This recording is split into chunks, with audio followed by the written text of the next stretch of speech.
Sa mapagpalang araw naman po mga kapatid at muli tayong mag-aaral ng salita ng Diyos. At ang salita ng Diyos natin pag-aaralan, atin po itong kukunin sa unang sulat ni San Pablo sa mga taga-Korinto, chapter 16, verse 13 hanggang 14. Ang sabi po dito, be on guard, stand firm in the faith, be courageous, be strong, do everything in love.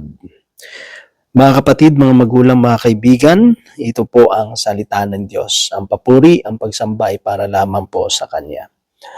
Dito mga kapatid, ay sulat ito ni San Pablo sa mga taga-Korinto na paalala. No? Na sinasabi doon, be on guard, be vigilant. No? Ibig sabihin, tayo ay dapat palaging alerto, lalo na sa ating spiritual at sa mga deception. No?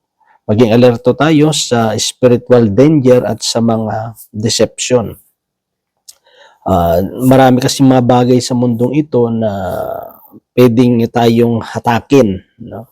Mawala yung focus natin sa Panginoon. More na tayo ngayon sa mga material na bagay. No? Lalo siyempre dito sa Canada, talagang maraming mga babayarin, maraming mga bills. No? Talagang kailangan mong magsumikap, kailangan mo talaga minsan mag-double job. No? Tulad ako ngayon, double job ako. So, dalawa ngayon yung full-time job ko. Pero hindi naman ito masyadong mahirap yung second job ko. No? Kasi katatapos ko lang mag-carpet cleaning, tapos magtapon ng basura. So, ngayon medyo pahinga-pahinga lang ako. No? So, maghihintay na lang ako ng oras ko. So, kaya may tatawag sa akin.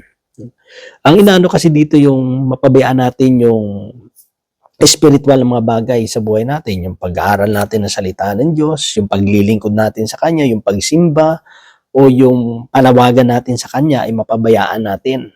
Kasi masyado tayong nadideceive. Nadideceive tayo ng mga pangangailangan natin, no, sa araw-araw. Totoo naman yan na siyempre kapag may pamilya ka, yan talaga yung yan yung unang ministry natin. At siyempre sabi nga ng isang naglilingkod sa Panginoon, siyempre kumuha ka ng pamilya, di obligasyon mo, no, na i-provide yung pangangailangan nila. Pero siyempre ano yun, obligasyon natin yun sa pamilya natin. Pero siyempre meron tayong obligasyon din sa Diyos. So yung obligasyon natin sa Panginoon, meron tinatawag na meron tayong specific na calling. So, dapat hindi natin pwedeng i-kompromisa yung panawagan natin yun dahil nagkapamilya lang tayo, pababayaan na natin yung paglilingkod natin ngayon. So, hindi po yun kasi ang Diyos ang tumawag sa atin na maglingkod sa Kanya. No? Ako, as a preacher, tinawag ako ng Panginoon. So, hindi ko pwedeng irason yung pamilya ko, bakit hindi ko matugunan, magawa yung paglilingkod ko as a preacher. Diba? Kasi pagharap ko sa Panginoon, sabihin ng Lord, tinawag kita sa pangangaral ng salita ng Diyos, bakit di ka nagpangaral? Lord, kasi inuna ko yung pamilya ko. Siyempre, tandaan natin, no? Siyempre, gumawa ka ng pamilya, di responsibilidad mo talaga yon, di ba? Pero sabi ni Lord, yung responsibilidad mo naman sa akin.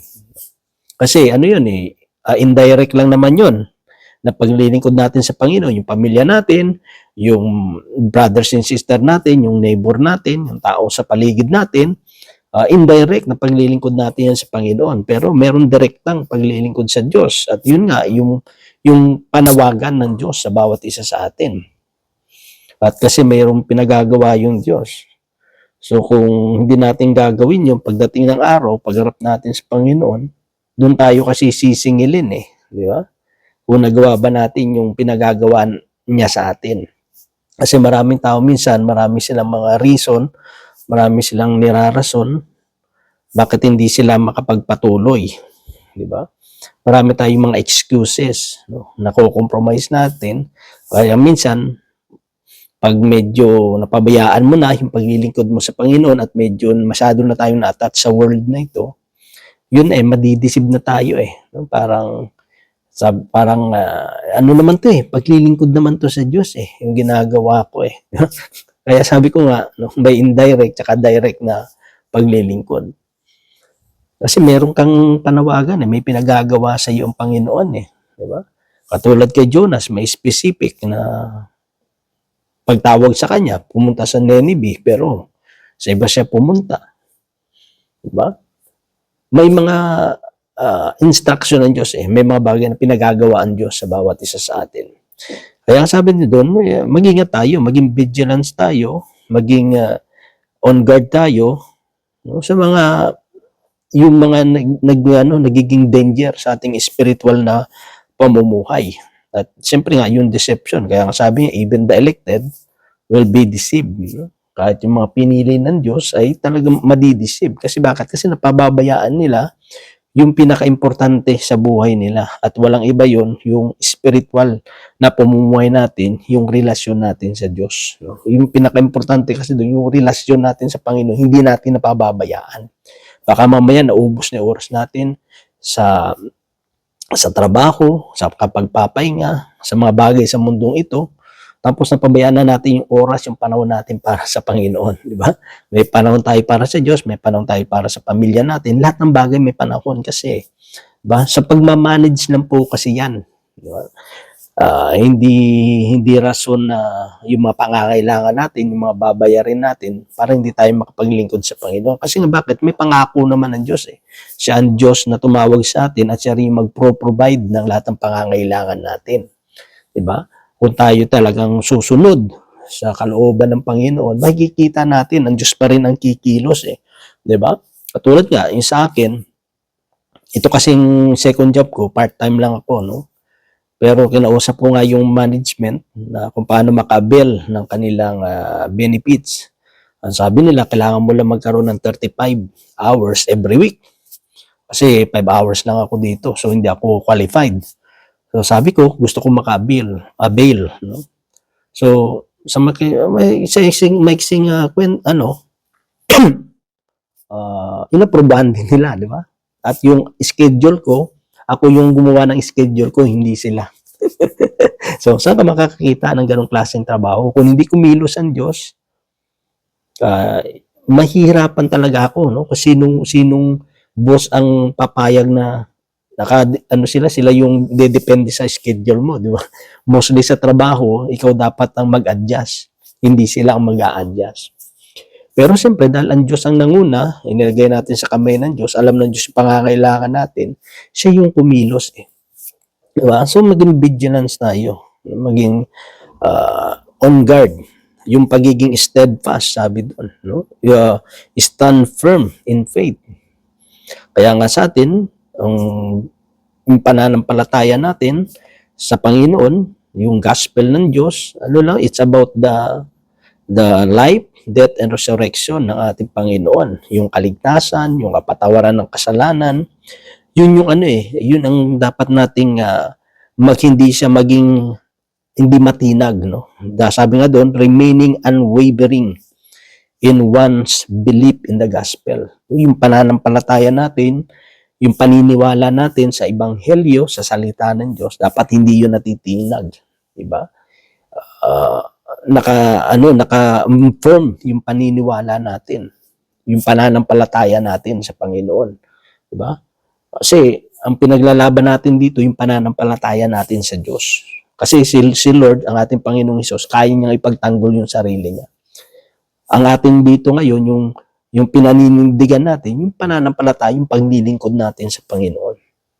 Diba? Kasi yung nasabi ko sa manager ko, sabi ko, yung Merkulis kasi discipleship namin yun, hindi ako pwedeng hindi makatin. Kasi kapag hindi ako makatin ng discipleship, mawawala ako sa paglilingkod sa Panginoon, 'di ba? So, nagkaroon kami ng arrangement, no, para hindi ako tumigil, no, sa discipleship para makapagpatuloy ako sa paglilingkod sa Panginoon. Kasi 'yun ang paniniwala ko, 'yun ang pananampalataya ko na ako ay tinawag ng Diyos at dahil ako ay tinawag ng Diyos, ang Diyos ang gagawa rin ng paraan, 'di ba? Alam niya yung pangangailangan ko alam naman ng Diyos 'yan So, binigay niya itong trabaho kong ito, no? Kasi alam niya in the future, ito rin yung gagamitin niya na makakatulong sa akin. No? So yun nga, dalawa yung full-time ko. So itong full-time ko ito, sabi ko nga, hindi naman talaga nakakapagod. No? Kita mo, ano pa nga tayo. Nakakapaglingkod pa rin tayo sa Panginoon sa pamamagitan ng mga recorded, no, na pagpapahayag na salita ng Diyos. So doon, sabi niya, yung be courageous and be strong. Yung strength, yung courage natin, ito ay nagmumula kay Kristo. Diba? Kasi sa ating kahinaan, siya yung ating kalakasan. Tayo kasi mayain tayo, no? Wala tayong lakas ng loob, pero ang Diyos ang nagbibigay sa atin ng lakas ng loob para tumayo, humarap sa tao, mangaral ng salita ng Diyos. Ang Diyos kasi yung nagbibigay ng desire, ng pagnanasa sa atin na magawa natin yung kanyang kalooban.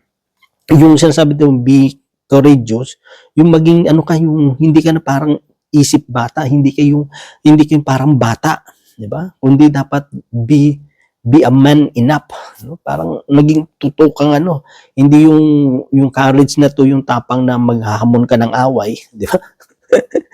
Yung sisigaw ko sino yung matapang, sino yung lalaban, hindi ganoon, mga kapatid.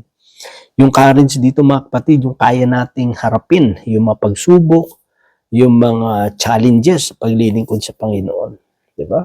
Yun kasi susubukin talaga yung tapang mo, yung courage mo, yung strength mo. Pero kapag nakadepende yung strength natin, nakarely tayo sa Panginoon, wala namang pagsubok na hindi natin kayang mapagtagumpayan. Sabi nga, tapat ang Diyos. Hindi tayo susubukin hangigit sa kakayanan natin.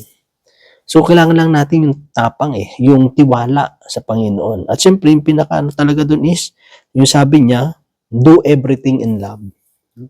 Yung love as the guiding principle. Na lahat ng ginagawa natin ay dapat motivated, mga kapatid, by love. Diba? Ginagawa natin ang mga bagay na ito dahil sa pagmamahal natin sa Panginoon. Diba? Tumutulong tayo sa kapwa natin dahil sa pagmamahal. Nagtatrabaho tayo dahil sa pagmamahal. Ginagawa natin ang lahat ng ito dahil sa pagmamahal. Diba? Kasi yun ang pinaka dapat motivation natin. Ito yung nag-guide sa atin. Ito yung prinsipyo natin. Ginagawa natin kasi kahit anong galing natin, kahit anong husay natin, kahit tayo pa yung maraming alam, kabisado mo man yung Biblia, ikaw na yung pinakamahusay kumanta, tumugtog ng mga instrumento sa gawain ng Diyos. Pero sabi nga, without love, para lang tayong batingaw na umaalingaw-ngaw. Ba?